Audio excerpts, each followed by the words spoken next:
Eating out. Many people enjoy the experience of going out to eat at a restaurant. It is enjoyable to eat one's favorite foods or to try some entirely new food. Going out to a restaurant is also fun because it allows a change from the usual routine of eating at home. There are many different kinds of restaurants. One popular type of restaurant is the fast food restaurant. When ordering fast food, you must first wait in line at the front of the restaurant and then order food from the counter. After paying, the food is quickly delivered and you can then take the food to a table where you can enjoy your meal. In most restaurants, you don't have to go to a counter to order your food. Instead, you are taken to a table soon after entering the restaurant. There, a waiter comes to give you a menu. You can choose your meal from the foods that are listed on the menu. After ordering, it takes some time to prepare your food. After a while, the waiter brings your meal to the table. When you are finished eating, the waiter brings the bill or check. You then pay for the meal and leave some extra money as a tip for the waiter. In some restaurants, the waiter does not bring the meal to your table. Instead, after you are taken to a table, you then go to a counter called a buffet. There you can select different types of foods, such as salads, soups, meats, breads, vegetables, and desserts. After putting the food on your plate, you return to your table. After eating, you can return to the buffet to get more food. Other restaurants can be very fancy. They may have beautiful decorations, and they may have food that is prepared by expert chefs. These restaurants may also serve fine wines with the food. Of course, these restaurants are very expensive. At these restaurants, it is often necessary to reserve a table by telephoning the restaurant in advance. Different restaurants specialize in different kinds of food. Fast food restaurants may specialize in hamburgers or chicken. Some restaurants specialize in steak or seafood. Other restaurants specialize in foods that belong to a certain nationality. For example, many restaurants specialize in Italian, Mexican, Chinese, Indian, or Thai food. Eating out at a restaurant can be a fun and tasty experience. What is your favorite kind of restaurant?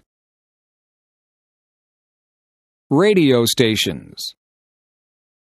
When I drive in my car, I like to turn on the radio. By listening to the radio, I can enjoy music and learn the latest news while I am traveling from one place to another. Of course, you can also listen to the radio at home or even at work. Listening to the radio is a popular activity for many people, and each city has many different radio stations. There are many different kinds of radio stations. Some radio stations provide news and information. Other radio stations have a talk format, where listeners can call the radio station's experts to discuss political affairs or to ask for personal advice. Although there are many radio stations that provide news and opinions, most radio stations are mainly devoted to playing music of some kind. For example, some radio stations play the songs that are currently most popular, often called the top 40 songs. Other radio stations specialize in particular types of music. There are some stations that play only classical music. Other radio stations mainly play jazz music. Some very popular radio stations play hard rock music. Others specialize in country music. Some people prefer radio stations that play rhythm and blues music. Still other people enjoy radio stations that specialize in soft, easy listening music. If you have a favorite kind of music, or even if you like to listen to all kinds of music, you can probably find at least one radio station that you will like. In addition to news and music, some radio stations provide other kinds of entertainment. Sometimes, a story from a book will be told over the radio. Occasionally, the words of a theatrical play may be heard on the radio. Even in the age of television and computers, the radio has remained an important source of entertainment and information. People will surely listen to the radio for a long time to come. Being a good citizen. Every society has laws that regulate the way people behave. A good citizen should obey laws. However, there is more to being a good citizen than merely obeying laws. There are many other things that people can do to make their society a pleasant one for every person. One way to be a good citizen is to be polite in everyday activities. For example, when passing through a door, a considerate person will hold the door open for a person who is close behind. Holding doors open is especially important when someone is carrying a heavy load. Being a good citizen is very important when traveling on the roads and streets.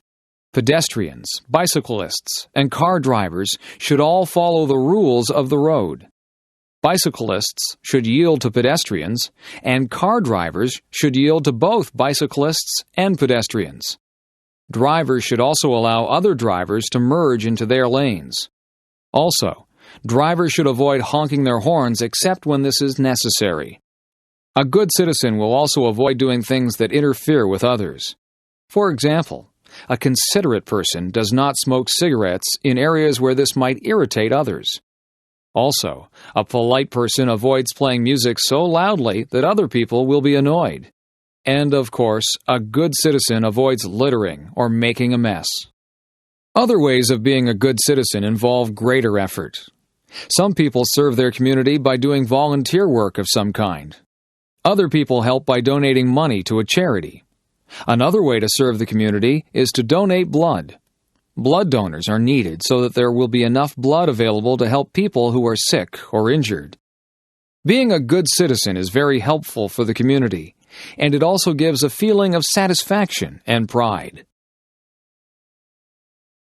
Visiting the doctor. When people feel sick, they go to a doctor. But sometimes people visit the doctor even when they are not sick.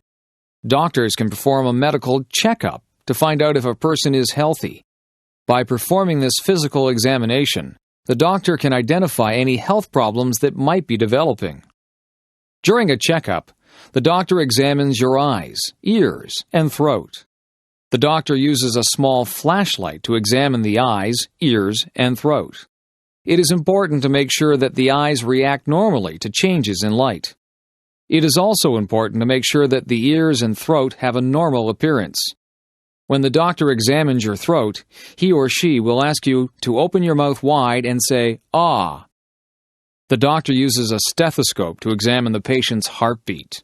The stethoscope hangs around the doctor's neck. By using a stethoscope, a doctor can hear the patient's heartbeat very clearly. While checking the patient's heart, the doctor also listens carefully to make sure that the patient's breathing is normal. The doctor also checks the patient's blood pressure. Blood pressure is measured by placing a cuff around the arm. Air is then pumped into the cuff, and this allows blood pressure to be measured. Having very high blood pressure or very low blood pressure is not good for one's health. It is better to be in between. Another part of the examination is a test of the reflexes. The doctor tests the patient's reflexes by gently hitting his or her knee with a small hammer. If a person has normal reflexes, the leg will extend suddenly. Sometimes a doctor may give injections using a needle as an extra part of the checkup. These injections, called vaccinations, prevent the patient from developing certain illnesses. Medical checkups can help to maintain health, but people should also maintain their health by leading a healthy lifestyle.